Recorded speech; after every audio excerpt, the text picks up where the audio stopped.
श्यामपुर नाम के एक गांव में एक किराना व्यापारी रहता था। शुरू में तो वह बहुत ईमानदार था, लेकिन एक दिन उसके दिमाग में यह बात आई कि कम समय में ज्यादा पैसे कैसे कमाए जाएं।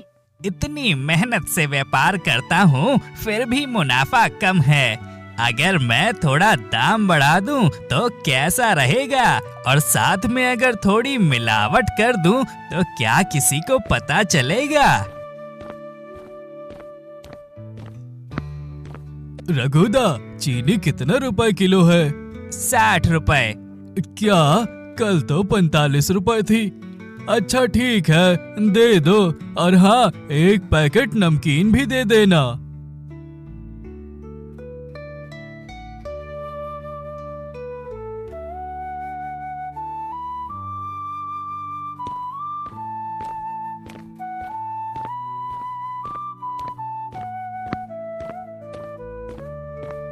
वाह, इस तरह धीरे धीरे दाम बढ़ाऊंगा तो किसी को शक भी नहीं होगा।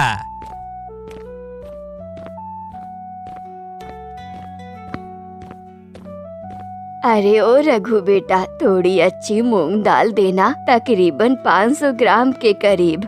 हाँ चाची, रुकिए, देता हूँ। तब रघु ने अच्छी दाल में कुछ पुरानी कीड़े लगी हुई दाल मिला दी। बेटा, ये दाल तो अच्छी होगी ना? अरे हाँ चाची, एकदम नंबर 1 माल है। रघु की दुकान का माल कभी खराब हो सकता है क्या? चलो अच्छा है तो ठीक है, ये लो अपने पैसे। अरे चाची, 90 रुपए। क्या 90 रुपए? हाँ, देखिए आपने अच्छी क्वालिटी की दाल मांगी थी तो दाम तो थोड़ा ज्यादा होगा ही। अच्छा एक काम कर, बाकी पैसे फिर खाते में लिख ले, मैं बाद में दे दूंगी।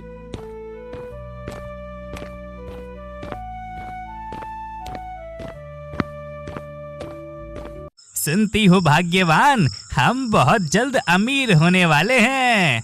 क्या अमीर? हाँ हाँ, बहुत अमीर। मैं व्यापार से खूब पैसा कमाऊंगा, तुम्हारे लिए सोने के गहने बनवाऊंगा और अपने बेटे को बड़े स्कूल में भर्ती कराऊंगा।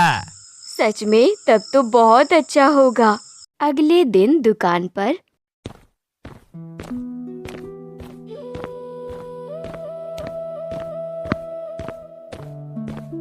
अरे ओ रघु, तूने मुझे कैसी दाल दी है? वो तो पकी नहीं रही, उसमें तो सिर्फ कीड़े ही कीड़े हैं। ये क्या रघु, क्या तुम खराब माल बेच रहे हो? हैं? मतलब नहीं तो मेरी दुकान का माल खराब कैसे हो सकता है? बुढ़िया को भी अभी आना था, एक तो उधार मांगती है, ऊपर से धंधा चौपट करेगी।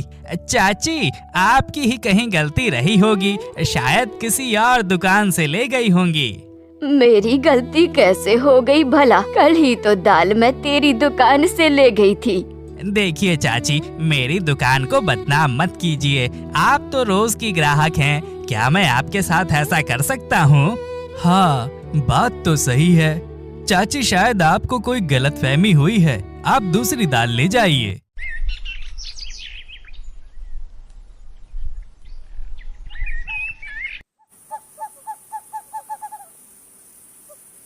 साला बस बाल बाल बच गया, वरना आज तो पकड़ा ही जाता।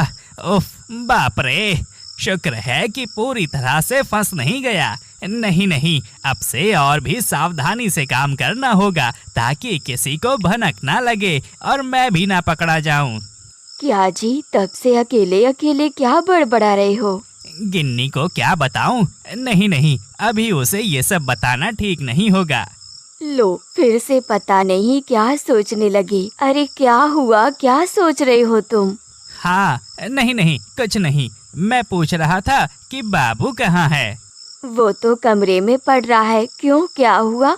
अच्छा ठीक है, मैं जाकर उसे दिखाता हूँ।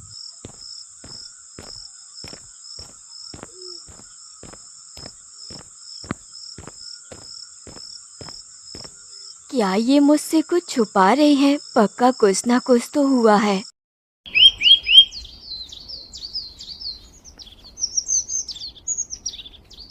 रघु इसी तरह कई दिनों तक लोगों को ठगता रहा, लेकिन कहते हैं ना, चोर के 10 दिन और साहूकार का 1 दिन। बाप रे, आज सुबह सुबह दुकान खोलते ही इतने सारे ग्राहक। हाँ भाई, बताओ क्या चाहिए आप लोगों को? हम आज कुछ खरीदने नहीं बल्कि इंसाफ मांगने आए हैं। इंसाफ? कैसा इंसाफ? क्यों समझ नहीं आ रहा?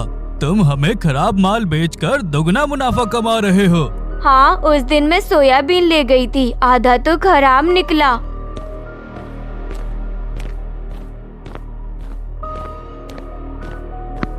आइए मुखिया जी आइए, मैंने ही आपको यहाँ आने के लिए कहा था। अब खुद देख लीजिए, सिर्फ मैं ही नहीं, इस रघु ने और भी बहुतों के साथ धोखा किया है। 2 दिन पहले मैं इससे 10 अंडे ले गया था, जिनमें से 6 तो सड़े हुए निकले। और मेरी भी बात सुनिए, मैं कुछ दिन पहले इससे दाल लेने गई थी, पर उस दाल में तो दाल कम और कीड़े ज्यादा थे। सच मानिए बाबूजी, जब मैं शिकायत करने गई थी तब ये लड़का भी वही मौजूद था, पर मेरी बात किसी ने नहीं सुनी। उल्टा सब कहने लगे कि मेरी ही आंखों का धोखा है। रघु, ये मैं क्या सुन रहा हूँ? मुखिया जी, ये सब झूठ बोल रहे हैं। अच्छा, अगर हम झूठ बोल रहे हैं तो तुम्हारी दुकान के सारे बोरे खोलकर चेक करते हैं। दूध का दूध और पानी का पानी हो जाएगा। बाप रे, अब तो फंस गया। अगर इन्होंने माल देख लिया तो मेरी खैर नहीं। रघु, सच बता दे, वरना मुझे पुलिस बुलानी पड़ेगी। नहीं मुखिया जी, पुलिस मत बुलाइए। अगर पुलिस मुझे ले गई तो मेरी पत्नी और बच्चे का क्या होगा? मैं सब सच बताता हूँ। रघु ने सबके सामने अपना जुर्म कबूल कर लिया। खबर पूरे गांव में फैल गई और सबने तय किया कि कोई उसकी दुकान से सामान नहीं खरीदेगा।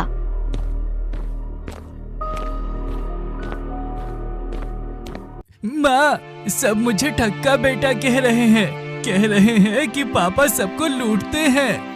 मत रो बेटा, तेरे पिता की एक गलती की वजह से हमें ये सब कुछ सुनना पड़ रहा है। रघु घर आता है। छी, आप इस तरह से हमें खुश रखना चाहते थे। दूसरों को ठगकर मुझे गहने और बेटे को बड़े स्कूल में भेजना चाहते थे। क्या हम कभी ऐसे पैसे में खुशी रह पाते? देखो, मैंने ये सब अपने परिवार की भलाई के लिए किया था। कैसी भलाई? मैं घर से बाहर तक नहीं निकल पा रही हूँ। लोग ताना मार रहे हैं, इस मासूम को उसके दोस्त चिढ़ा रहे हैं। मुझे माफ कर दो, मुझसे बहुत बड़ी गलती हो गई। मुझसे माफी मांगकर क्या होगा? गांव वालों के पास जाओ, मुखिया जी के पैर पकड़ो और अपनी गलती सुधारो। हाँ, मैं कल सबके पास जाकर माफी मांगूंगा। ईमानदारी ही सबसे बड़ी पूंजी है। धोखा देकर कमाया गया पैसा कभी सुख नहीं देता।